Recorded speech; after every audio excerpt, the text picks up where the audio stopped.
Are you getting ready for the Paralympics in Paris? I'm getting there. I'm getting there. The plan is on my table. The race course is on my table. I have even little little motivational tower. So That's so awesome. I just climb up there and I'm already in Paris. That's fair. Have you ever been before to Paris? Just 2 weeks ago, the first time in town. Otherwise, I've been only to the airport. Yeah, we checked the race course 2 weeks ago, so that was my first time. All right, so you're planning it out. That's awesome. Yeah. Bet you're getting excited too. Well, for sure, for sure. It seems so far, but at the same time, it's less than 100 days already, around 90, I think. So, yeah, the time is running, and yeah, the days of preparation, every day counts, every moment counts. So, yeah, it's the excitement is growing for sure. That's awesome. So I'm very curious about hand cycling. I've never seen it before. Could you kind of talk about it and like how you got into it? Sure, hand cycling is a hand propelled bike, so to say. It's a freewheeler, and I I pedal with my arm power, and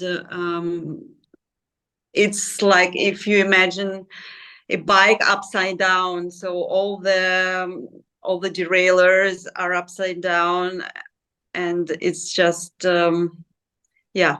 And we have shifting, we have brakes, and we just ride with our arm power.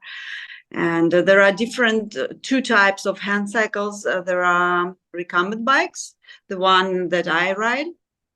So I am almost lying in it. So my rear wheels, two rear wheels are behind me. In front, I have the pedals with the crank system, and between my legs are out front, and between my legs, I have the front wheel, which has a chain drive. So I pedal and I move my front wheel, and the rear wheels spin. So and but in comparison to the normal bike, it's not asymmetric pedaling.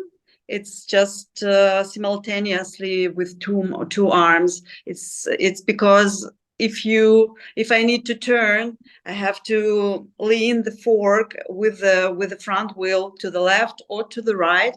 So I need to pedal simultaneously, otherwise my bike would go left and right without control. So that's the idea. I, And oh, yeah. that's awesome. So how did you get into it? I just, yeah, it's lower than my wheelchair actually. So it's pretty, it's like 8 centimeters over the ground, the bottom of the bike where I sit. So I just slide. I have some points when I can lean my arms, and I just slide from my wheelchair on the backrest, and then I move my legs with my arms into the footrests, and I slide down into the bike. So to say. Okay, so it's like an easy transition. That's nice. That's awesome.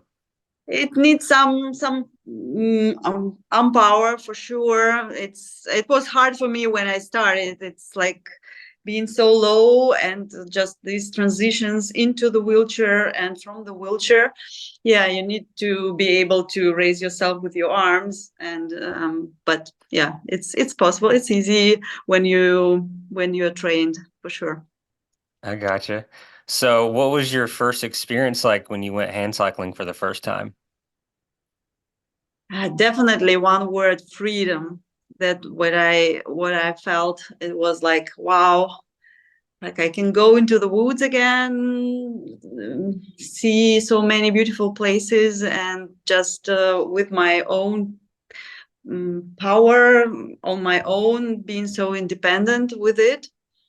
because yeah, a wheelchair is definitely a device, a means to move around, but it limits way more than a hand cycle. And what I liked was you mentioned the word freedom, how it gives you freedom. Could you kind of dive Yeah, into that? yeah, that's like the first time I got into the bike, and I was with some other peers that already did hand cycling, and they showed me around. We did a tour maybe of 20 kilometers, and just riding slightly downhill, maybe 1% was not really something crazy, but just so effortless, pedaling and moving to the front and seeing all the landscapes around me was really a wow. And that feeling that I haven't had for a couple of years since my accident, since I was in a wheelchair. So it was like I can be so independent, so free, and have fun again, back into the nature, like having a walk or having a ride. So yeah, almost limitless. So it was like the love from the first sight in hand cycling for me. Okay. And then, so it sounds like you've created like a good community as well with hand cycling. Do you still ride with those people too? Yeah, we are still friends. It was like the first time I was at some rehabilitation center, kind of like an activity center in Germany, and I saw a group of people in a wheelchair there around the table, and they were all so jolly. I don't know, so confident and just enjoying themselves, talking and joking around, and they were just like so strikingly fun and nice, not because they were in a wheelchair, but because they were just having enjoying their life, kind of. And it's like, what are those doing here? Like so many, and so many in a wheelchair too. It's like, and I asked them, and they were the guides.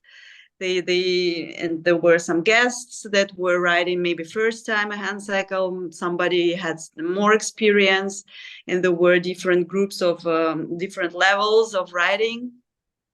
And it's like they asked me if I want to try, and it's like, sure. And that was my first experience, and we're still friends. Then I entered their team. It was Ottobock team, hand cycle team in Germany. And a couple of years I rode for and I raced for the team. Yeah, it was yeah, great start. Okay, that's awesome. How was your first race? Where was it? I think it was like maybe a year later. I was just recreationally riding a hand cycle when I could, because I didn't have my own one. So again, it was, I think that meeting the year after, like some people came to ride with this group of people with the Autobock team, and they were saying like in a month there is a marathon in Heidelberg. Like, yeah, we are all racing there. Like, if you want to race there, it's like a marathon. I've never done a race. It's like, can I make it really? There were two laps, like half marathon was a lap. And if you have to have a limit of time, I think, as long as I remember, like you have to make it in 1.5 hours. And I was so worried if I'm gonna make it in 1.5 hours this half marathon, so that they can let me do another one. And I didn't have my own helmet even. Like those friends borrowed, gave me one from their daughter, the helmet. Like I was at the start line with a like 10-year-old pink helmet. Yeah, like scrambled around the things I could wear, and ride, like scramble around the bike for the ride. So yeah, it was quite an experience. Oh, I bet. That sounds so awesome, though. It's just kind of throwing together gear so you can go and do this race. That had to be amazing. Yeah, I didn't tell my parents about my experience in Germany that I'm gonna race. Like they're gonna they're gonna get crazy. It's like racing what in a bike? It's so dangerous. Oh my gosh! So I did it secretly, I think. And yeah, it was really fun, and I was so happy that I did that one in the first round in, and they didn't take me out because I made it under 1.5 hour. And then yeah, the second half was really hard. Like my endurance was probably zero. so Okay. so like the second 21 kilometer was like getting slower and slower, but I was happy to be in the end at the finish line. And it was fun. Yeah. That, And 2 years later, I did the same marathon, and I got like an hour faster in it. So it was like, all right, some training could help too. there you go. Do you do a lot of training, I take it, since now it's like your kind of your sport, right? Like around 20 hours a week in the bike, and some athletic training too, like 1, 2 times a week. I go to the gym to do some stability core exercises, the things I can do to balance a little bit, both wheelchair and hand cycling load. Yeah, that's my preparation. Yeah, and yeah, all around it, like wheelchair life, it's a little bit slower than probably a normal person in the bike would do. So it's like all around before training and after training, getting dressed, getting to the bike, getting out of the bike, shower, and all that. And again, using the arms again. Yeah, yeah, I think hand cycling needs more time for recovery and all those preparation things. So to add it to the training times. I gotcha. Have you developed any like little tricks of yours to help you kind of make your transitions a little bit faster, like getting on the clothes and stuff like that? Yeah, for sure. At, at some point, it gets a routine. I don't even notice probably the things I do automatically. I don't know, like yeah, having things in place to be ready to get there is, for sure saves a lot of time. I gotcha. So you're really good at preparing, is what it sounds like. Got everything set up, ready to go. I'm trying. I'm trying. Trying. Uh, so moving away from hand bike or hand cycling, excuse me, do you have any other like passions or like skill sets we don't know about that you really like to indulge yourself with? Yeah, one of my passions is languages. Learning languages is just fun, and I love the feeling to be able to communicate with people when I go to some country, when I meet somebody. So to be in one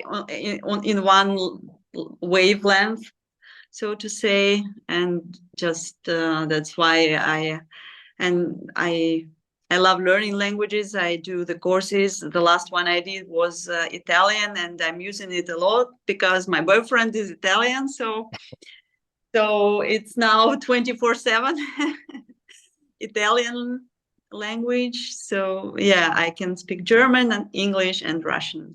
So maybe some other language will come in next years. Who knows? I gotcha. What is it about learning languages that just that you like so much? It just comes so easy to me because I'm curious about different countries, different mentalities. So speaking with people, and yeah, that's what drives me to learn languages. Uh, Do you feel like it gives you like a better connection with that person that you're talking to when you start to use their language? Yeah, sure. And I feel, yeah, yeah, it opens many doors and hearts. And I think also it's way in, mm, I have more confidence when I'm in the country and I can understand what's going on around me. So it's completely different perception probably of the place where I am. And I love traveling too. So it's like, yeah, two pieces inseparable, probably. Has it ever helped you in a competition where people maybe didn't know you understood what they were saying because they were speaking a different language than you, but it gave you like a competitive edge? For sure, like when I race, well, not a comp in a competition probably too. Yeah, for sure. Sometimes you think, yeah, they're conspiring against me or saying something, and I understand I should be prepared. Yeah, probably. But I think they cannot, like, yeah, in the race, in the competition, I am knowing many languages. I think I'm not in trouble about that. Yeah. I've been to many situations apart from competitions. Like I'm in making a part of Italian team, paracycling team, like a club, a cycling club.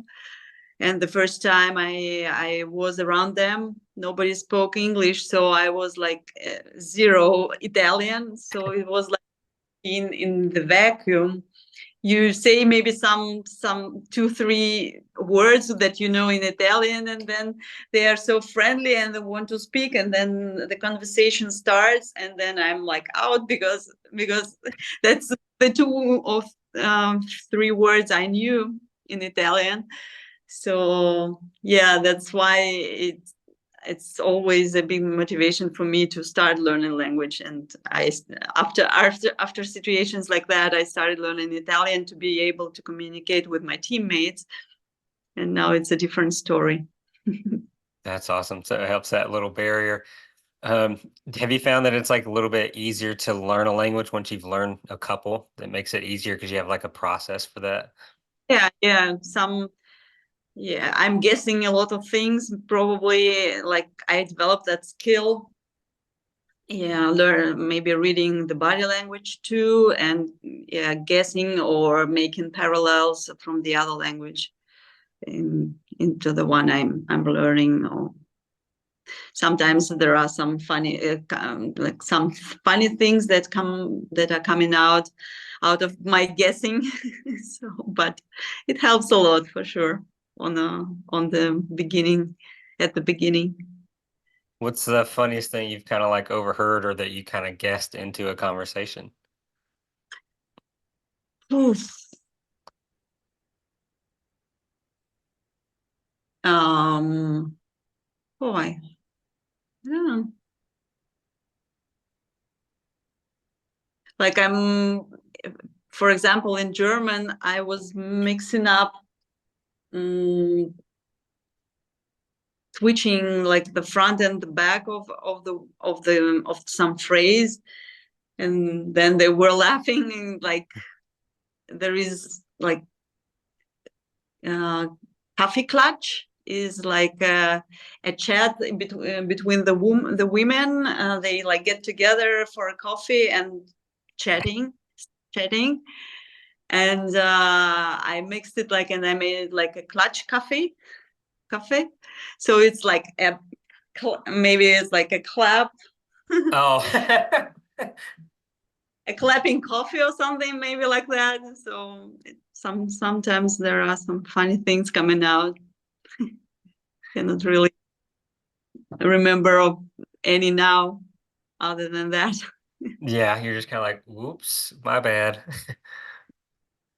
Oh, so is there like a specific language you think you want to try to learn one day, or you just kind of wherever you kind of go is where you start to try to learn that language?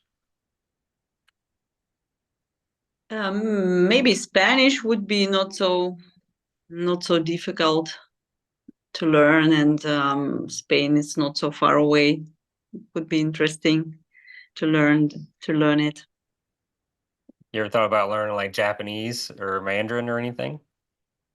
Um, yeah, it's really difficult and to learn. It's completely other alphabet. I learned some 2 or 3 words when we were in Tokyo for the Paralympics, and yeah, I think it's too much. It's too high, the challenge for me.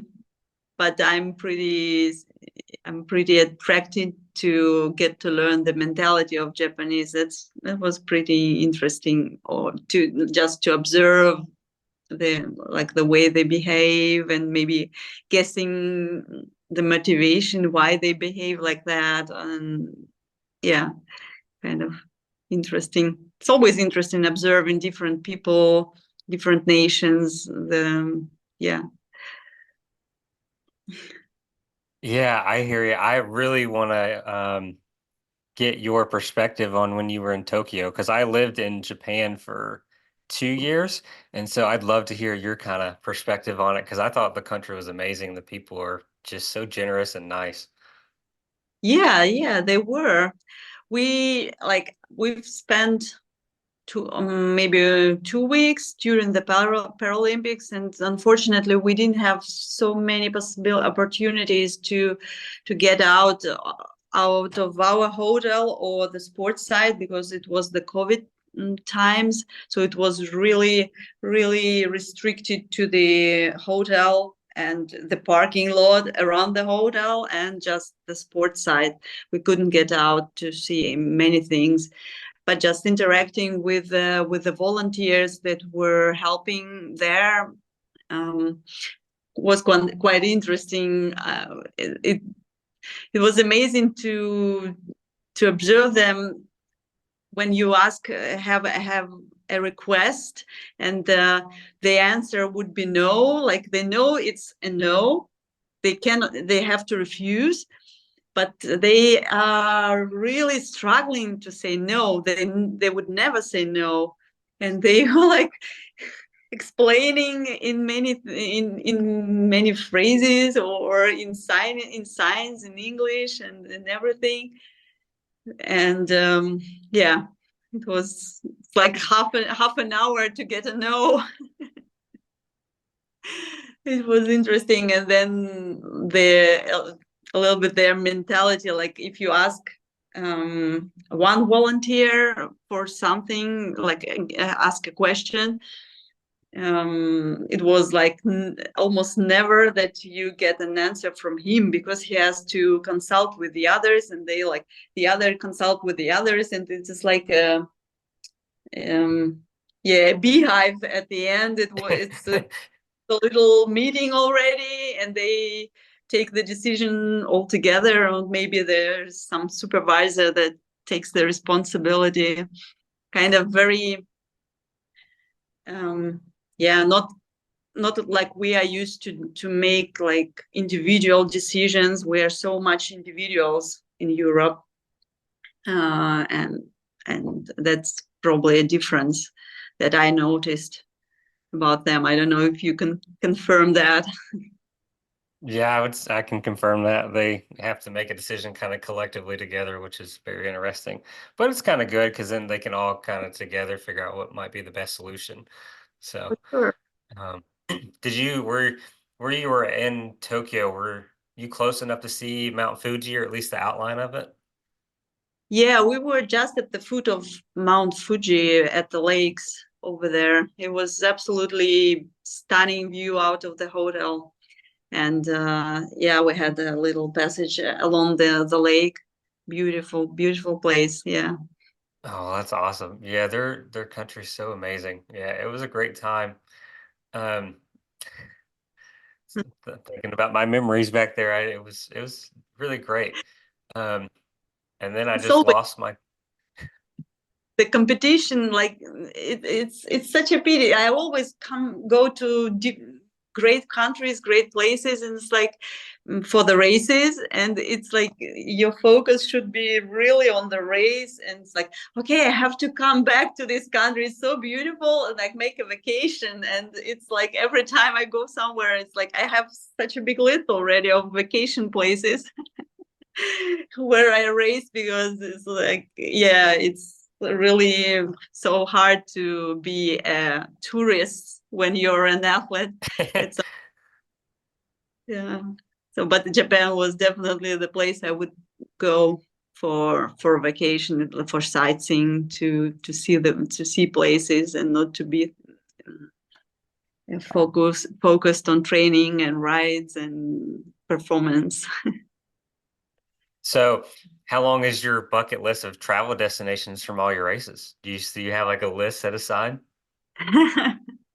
Yeah, it's getting bigger and bigger. Some like yeah, it's definitely New Zealand is on the list. Australia for a vacation. I've never been to New Zealand, even for the race. This year we went to Australia for the World Cup, and I would definitely like to come back for a vacation, to make a road trip around Australia, and take in New Zealand too, for sure. Yeah. What else? Like Iceland, Iceland. Mm. Iceland would be on my list. Japan for sure, and even Italy. I've like now I'm most of the time I'm staying in Italy, but there are so many places here that I would love to visit, like the islands. Sardinia is definitely on my list, and the south of Italy. Yeah. You got a big list. You got to start knocking those items off, you know?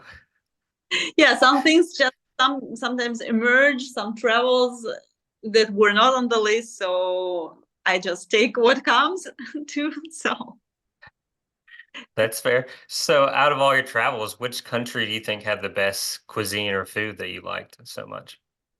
undoubtedly Italy.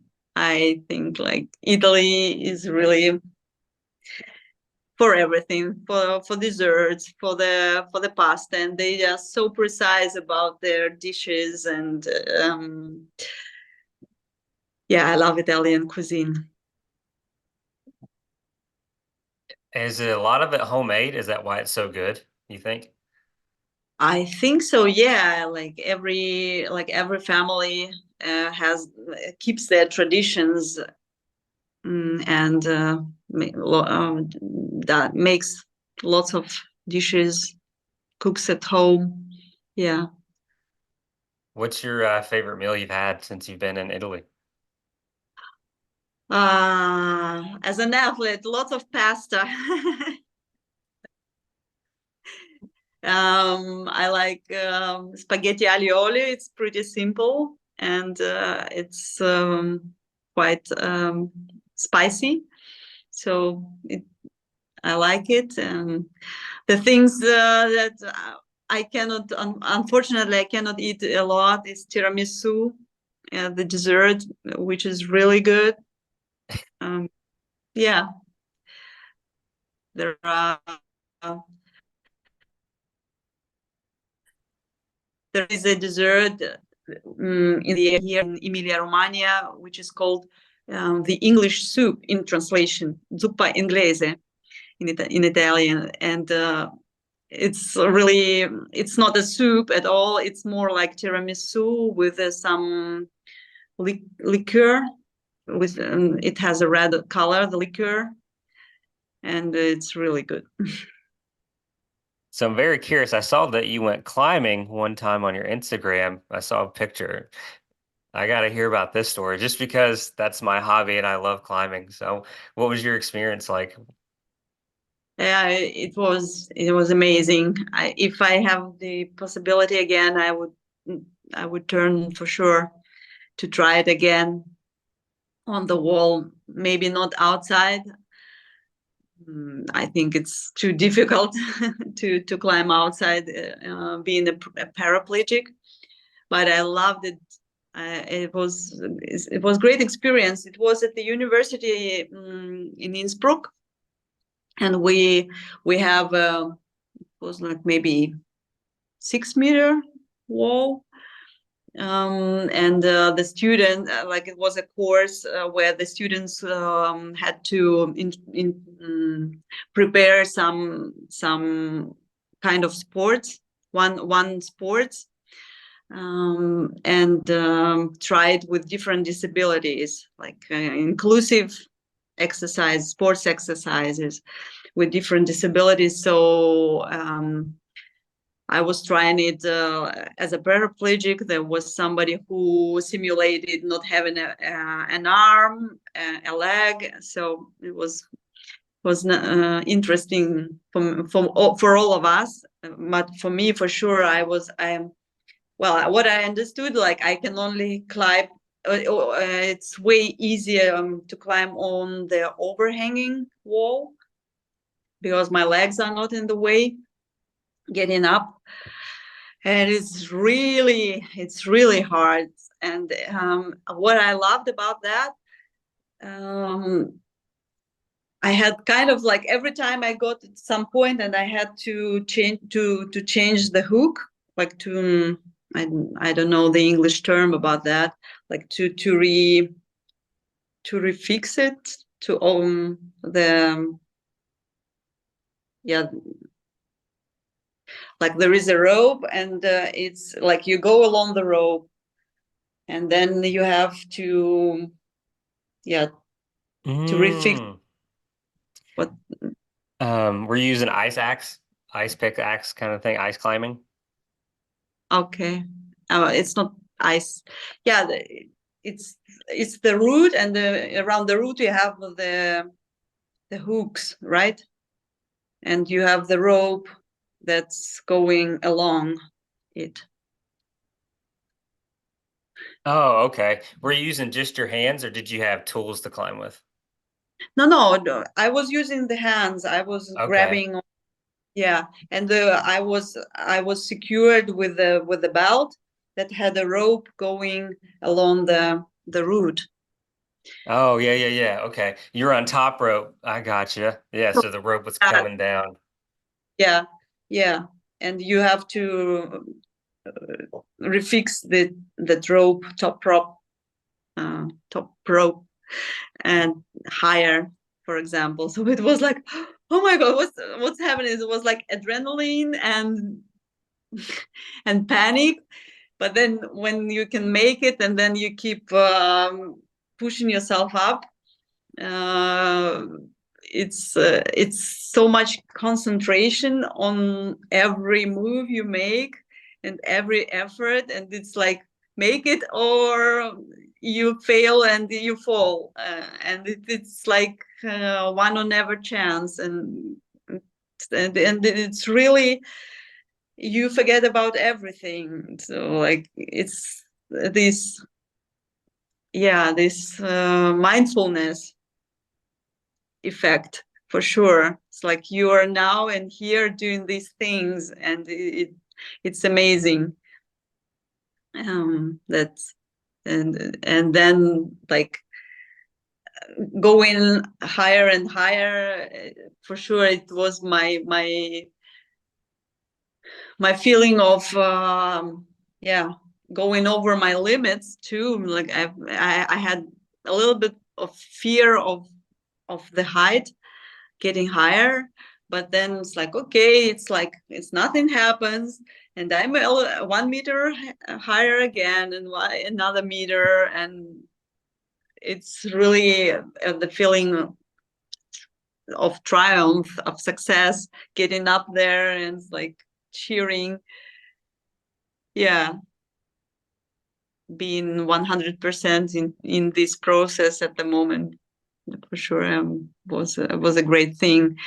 And the atmosphere between the peers, and everybody's cheering you up, giving you some recommendations, better to make this move like that. And it's like a common, it's not one against the other, like in the racing we have maybe, but it's like really brainstorming all together, and everybody wants to that you do well. And it's really uniting and getting a community, very friendly mentality, I think, and atmosphere of climbers. Yeah, that's us, all right. We want everybody to succeed. It's really awesome. So you mentioned kind of the mindfulness and like how everything disappears and you can really focus. Does that Yeah. happen when you also go into hand cycling if you just do like a ride for fun? Eh, yeah, sometimes like uh, yeah, doing so many hours, like you're just doing, you repeat the same movement, and then sometimes it's so easy also to fly away in your thoughts, and like to think about your routine or your worries, or inner dialogues with the person you have maybe a trouble, and like repeating. And yeah, it's very easy to get distracted during the repetitive actions, but at the same time it's really healing process too, going on the ride and really getting into the movements. And very often I just try to concentrate of the movements I make, and just maybe on the breathing. It's kind of meditation in a way, just to be concentrated on the repetitive movements, and it really comes down. And watching the places, the landscapes passing is also kind of a therapy, and it's a different kind of concentration for sure than climbing. It's not one or never moment. Yeah, maybe, yeah, for sure in on the downhill, it definitely helps to be focused and concentrating on what you're doing. And yeah, it's really essential to train the this focus and concentration in cycling and hand cycling. So it gives you kind of like the headspace to kind of work through problems. Do you feel like lighter after you ride? Yeah, for sure. It's like it's the therapy that works 100%. Like you go out of the house maybe angry or frustrated about something, like dealing with some problem, and I come back after 2 hours like a different person with lots of endorphins, and everything is not so bad as it seemed before. Well, that's good. That's yeah. It's so amazing what exercise and sports can do, for your mental health and stuff like that. Definitely. Um, so kind of given your powerful experiences, like how do you stay so authentic to like who you are as a person? And then do you have any kind of advice you might give to someone that's really struggling to, I would say, accept a new reality after like a life-changing accident or event? Well, the first thing, if it's possible, trying some sports, doing physical activity, because it's like a remedy for sure to to get back to new reality, to yeah, to feel again the confidence to be able to do things on your own, for sure, and to exchange with the peers. It always helps. And yeah, like I was when I started sports, I was really a junkie. There wasn't a world around except for hand cycling for me for many years. And if I didn't do the ride, It was like 2 weeks break from the ride, for example, during the off season. It was like terrible time for me. It's like I got really anxious, and um, yeah, it was the only thing that could really give me this confidence and this peace in myself. And yeah, the other thing is, for sure, maybe it's the first thing that should come, to accept the situation as it is. It's for sure it's not easy, but that's the starting point, for sure, of after a big change, a drastic change in health or in some other condition of life. So it's like, if you accept, it's already the step, working up the things you can achieve, and many things can be achieved, and even in the new situation, many other doors can open. And yeah, and like I always surprise myself what life can bring, like what people I can get to learn, or what opportunities I can get going my way, and not being afraid to try things. Yeah, that's it. What I can say. That's it. Was it kind of hard, and did it take a while to kind of get to that acceptance point? And then from there, how did you go about things? um Kind of. I'm kind of person that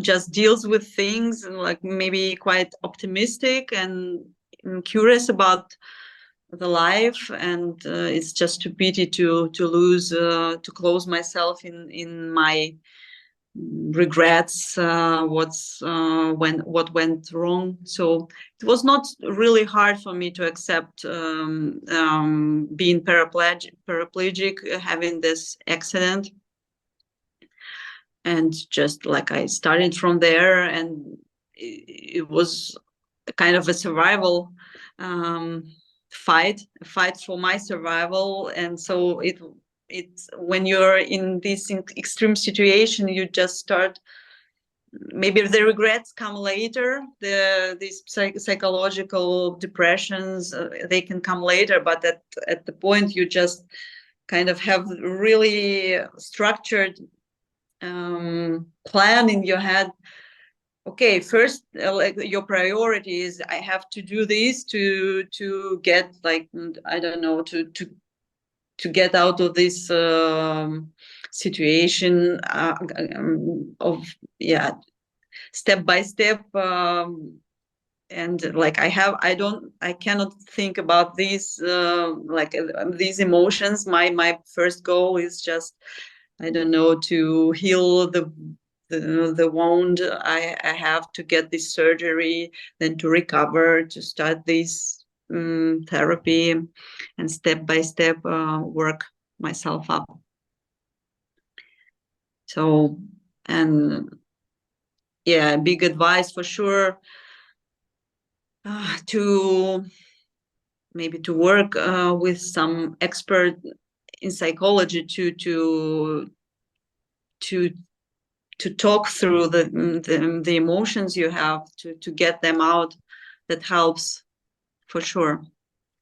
I didn't have that psychological help back then, so I kind of post analyzed all that, and it definitely helped me to make many steps in my life that made fulfilled my life, and made gave happiness, brought happiness. So, what have you kind of brought back into your life other than hand cycling that's brought you that happiness? out of the hand cycling. Yeah, that definitely I got back the belief in myself. Like if I want something with some discipline and training, I can achieve the things that seemed impossible before. And at the start, I think it's like with any sports. At the start, you make really big steps in when you train really consistently, and it's really a wow effect. Okay, I'm like fine. If you just do a little effort, I can get better and better. So I used it, and it gave me confidence for sure, and believe that with this consistency I can achieve a lot of things, and I can transfer it in many fields of life, like in languages, in sports, in relationship, and just to to really dare coming out to people with like with your weaknesses or strengths, and being yourself and see what happens. So just be authentically who you are, and this is your best advice. For sure, for sure. Yeah. Yeah. And it seems like it's working out for you really well. That's awesome. Thanks. Trying. Yeah. Oh, you guys are doing great. That's awesome. So, has there been someone that's really profoundly impacted your life after your accident and as you entered kind of your sport? uh Profiling. What? Um, has made an impact on your life, like a person that's maybe impacted your life since your accident and as you Oh, got into hand cycling? that the person that got me into hand cycling, or the Just someone that's just uh really impacted your life all around, I guess, like a special person. oh, so many.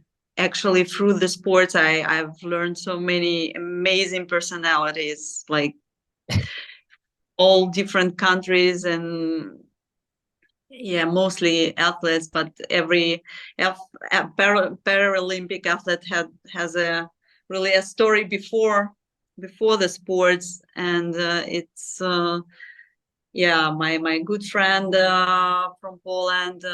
She was a climber, and had her accident, and then we got to learn through hand cycling and did lots of competitions together and lots of training camps together, and I always think about her in difficult situations, like how would she do in this moment, or about things that she managed to achieve in her life with hard work, and just like the bravery to deal to yeah, the courage to try to move in other country, from Poland to Spain, to start from zero, and to I don't know, just to go to different places, about her travels, and even being in the wheelchair to go into craziest places, and yeah, making it possible. And yeah, many Karen Dark, the British hand cyclist. She won gold medal in Rio, and we met long before that.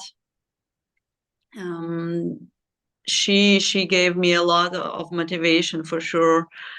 She she kind of showed me the psychological side of sports, or of life, and many tricks I can use, and yeah, I kind of started to get into the mental aspect of the sports preparation, thanks to her. Yeah, many inspiring people through the sports. So you got a big community is what it sounds like. You guys are just one big family. Yeah, for sure. It is like that. And before it was even more doing I've been away on the training camp for the training camps almost all the year, like maybe 2 months, 3 months at home. Now kind of I like this feeling being at home more and more. But the first years of my really active hand cycling career, I've been on training camps with different people, with Polish, with British, with the German, and that's why, yeah, we shared so many experiences together, and yeah, it was fun. It's still fun now, meeting people more at the races or now with social media. So social networks, it gets easier to know about other people or to get in touch and to exchange messages too. Yeah, so it's really kind of a family, because we all live through the challenges we have in sports, and some point you think, oh, they are all stars. How they can ride that fast, and how can they be so strong? And then you are among them. It's like, okay, I'm like, I can do it too, and they are normal people. They have the same struggles, the same ups and downs, and kind of unites, and they go through the same challenges. Yeah, for sure, it unites. Kind of helps that you have someone that has maybe experienced something just like you and is either very similar or kind of under is it's nice to have someone that's understanding, I would say, right? Kind of helps. Yeah, for sure, it does. It does. I've met hardly anybody who is arrogant in our sports, and we all have the story behind us, so kind of there is understanding, like we've been through, apart from like beginner in sports, but also like really starting from zero our lives after some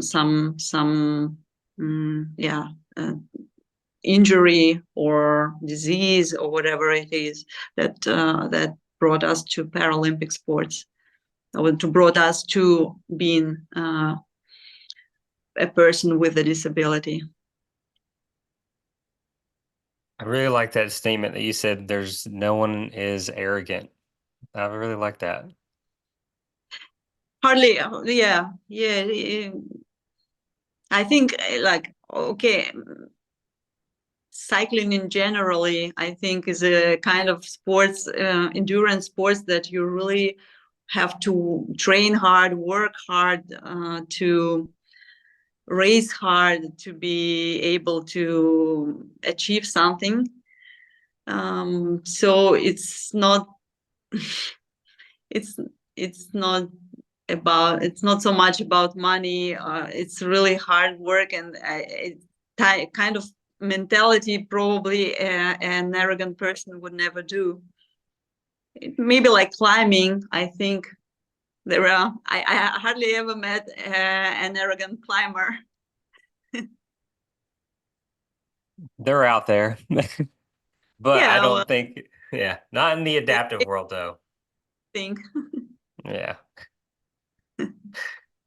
Um, so what are some common misconceptions maybe about, adaptive sports you kind of want people to understand? Now at the level of paracycling or like adaptive sports with the Paralympic, with the attention to the Paralympics, the level got so high that really we are athletes and we want to be seen as athletes because we put a lot of effort in the preparation. Very like the athletes get very professional, and it's very often the stories about Paralympics, they all start like with this pre-story. For sure, it's a part of our life, our the way we got injured, or like what kind of disability we have. But it's what people kind of want to tell. The media want to tell first thing about Paralympic sports, like this tragic story. And she had a car accident, and then this happened, and it's kind of our way to see it. We want to be seen more for the effort we make in the sports as athletes, the professional way we do it, more than our tragic story behind it. For sure, it's also inspiring, but it shouldn't really take the main part of the whole storytelling about Paralympics. How, like, despite something, they achieved this and that. Like how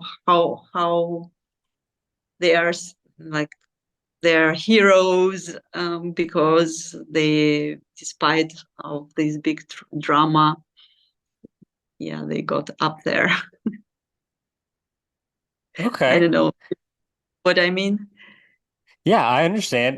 You guys want to be seen as athletes because you guys are athletes and you take this very professional because it is roughly a professional career is what it sounds like.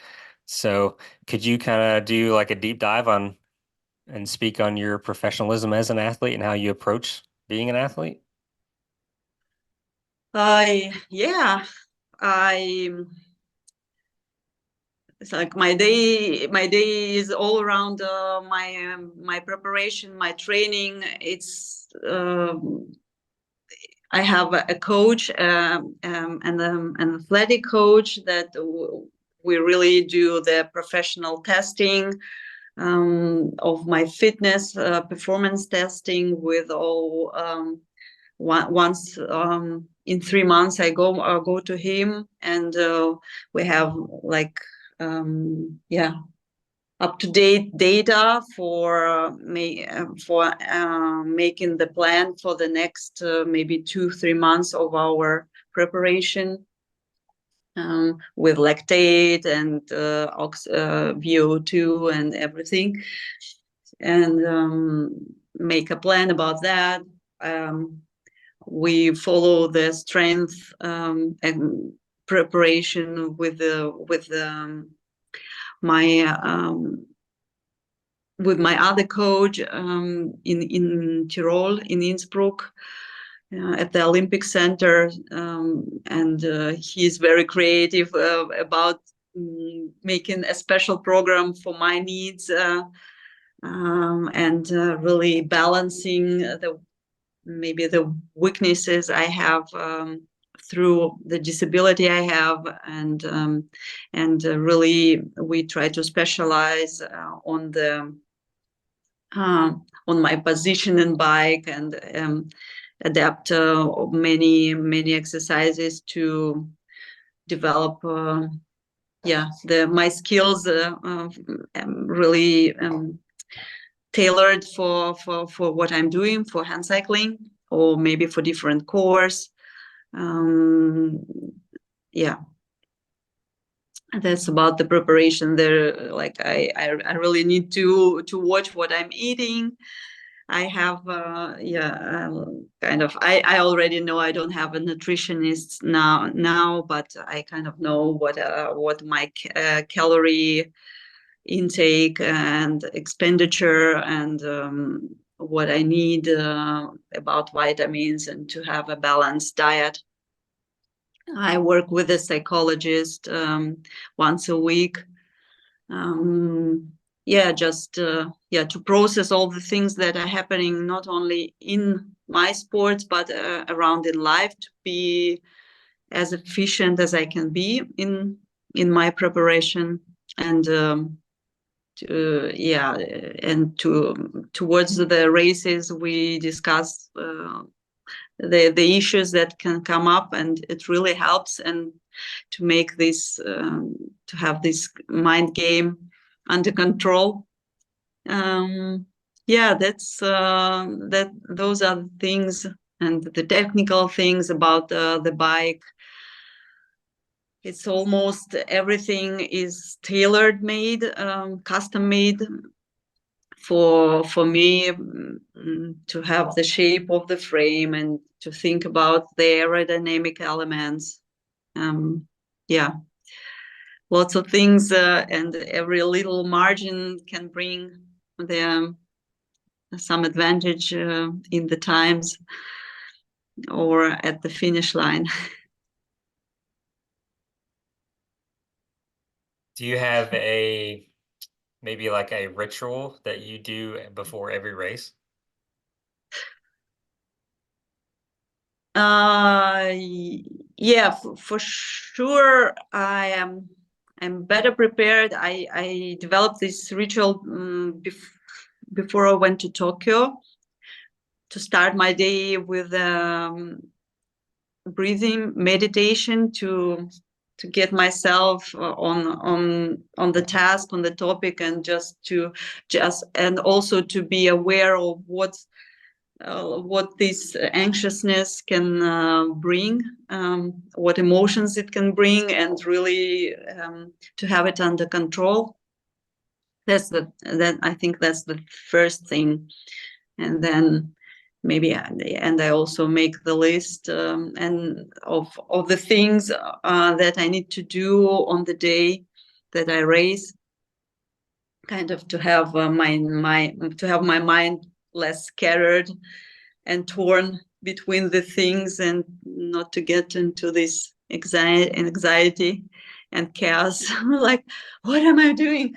I had a book in my I had this in my arms. Why I was having it in my arms, and like just like, yeah, to work through it, like, okay, item by item, and it gives me more structure, and it helps me to concentrate and not to get into this chaos and out of control. Yeah, So those, yeah, well, those are the things. And I like to have my peace. I don't like to have lots of chats before the race. Some people just need to maybe um, upload all their anxiety through talking to people, but I like my space, and to just to tune in into the performance I have to do. Yeah, that's my routine. that's your routine. That's a good routine. It helps you get focused and prepared. Do you have any like superstitions, like you have to wear the same socks for every race or anything like that? No. No, no. I for sure it's not a superstition. It's just a practical thing. I would never try a brand new piece of clothes for the race. That's for sure. Yeah, I really need to try everything before what I use in the race on the day X.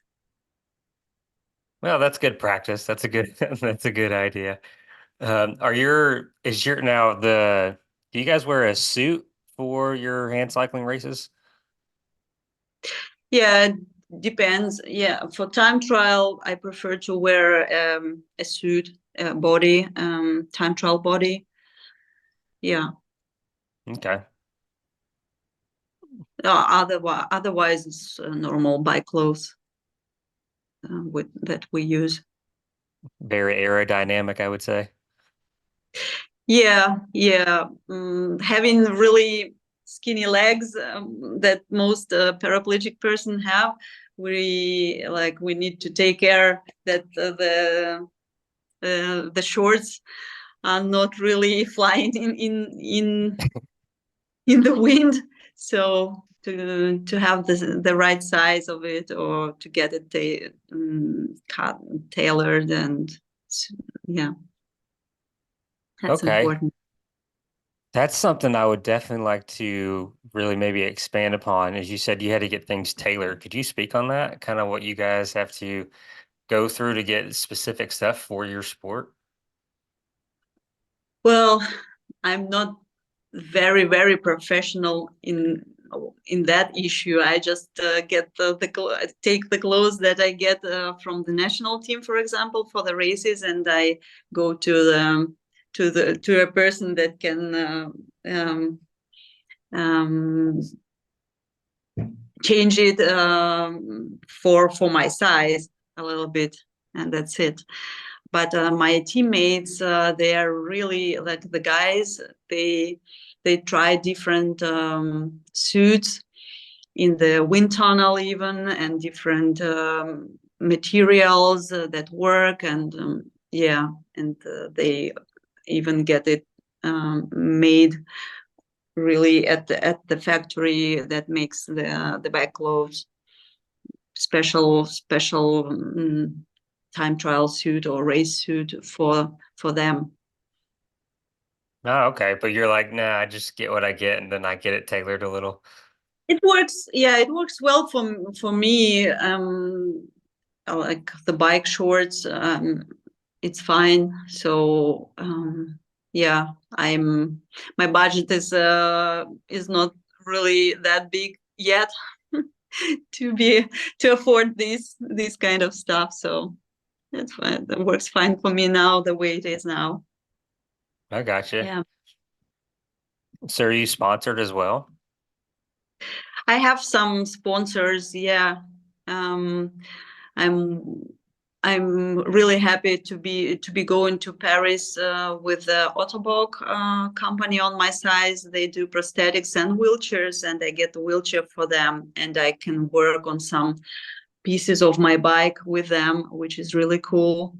Um, because they have so much experience with prosthetics, so it's nothing different than, yeah, to repeat the shape of my feet, for example, for the aerodynamic footrests or something like that, for the elements like that.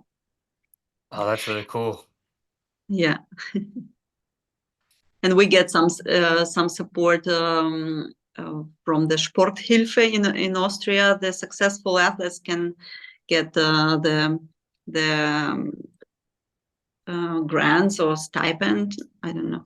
I don't know what would be the right word in English. Um, a monthly support from Oh, Sport. okay. It's a kind of lottery that the foundation that supports different athletes. So you can apply for it if you have certain if you achieve the certain placements at the races the year before. Yeah, that really helps. Oh, I bet that's good. So you get a monthly stipend as well from them. That kind of helps out. Yeah. That's perfect. Yeah, and at the moment I'm working on a big project beyond Paralympics.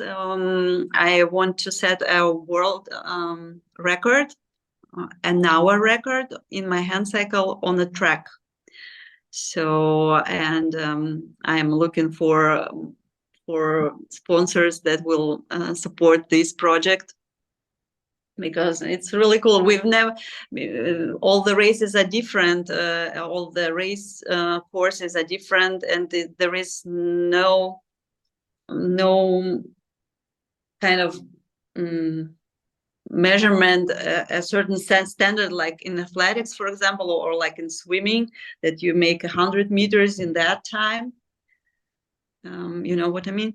So in cycling, it's impossible to have it. The track racing, they have it, like they can do, they can ride in circles on the track, and they have like 300 meters race pursuit, and 1 kilometer races, and they can set an hour record.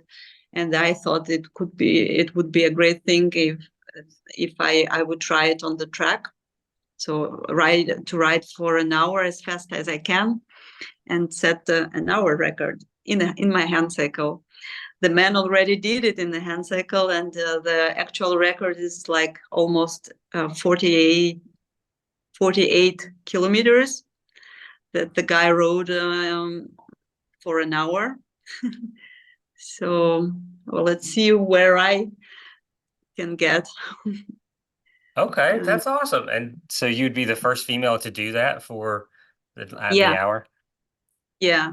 Um, I'm gonna do it in February, and maybe if somebody will do it before, I won't be the first one. But I really want to prepare myself well for this record, and really set a good a high benchmark for the record, and maybe start a new competition, and maybe have yeah it just attracts me to know where I can get in 1 hour.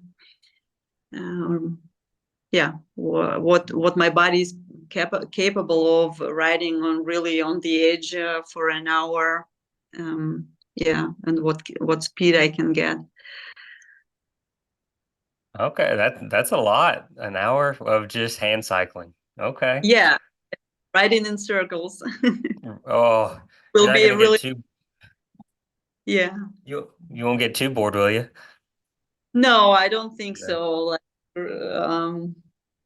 riding that fast, hopefully riding really fast, and trying to keep that speed, and really being on the edge is never boring. I got you. Is Yeah, the track really big though? It's not like a high school track. It's like an actual track for hand cycles. it's it's like I'm gonna do it on the velodrome. And on the classical velodrome, it's 250 meters, the circle, the oval, and one lap is 250 meters. Okay. So it's that's the goal. I'm negotiating now which track is gonna be, but most likely it's gonna be the Swiss um, velodrome Tissot in Grenchen. All right. Yeah. I'm definitely good. I'm rooting for you. So I can't wait to hear what happens. Thanks.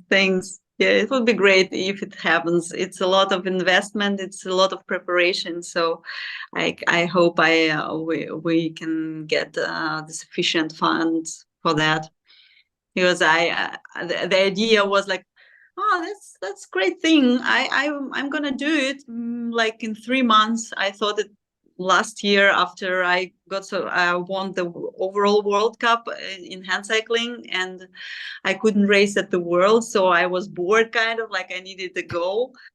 So like, the hour record on the track would be a great thing to do. Like it's kind of the speciality I could do, kind of the type of endurance I'm good at, time trialing, and and as it turned out, it's a lot of things to prepare. It's a lot of funds to find, like to rent the track, and to do all the training, to get all the equipment.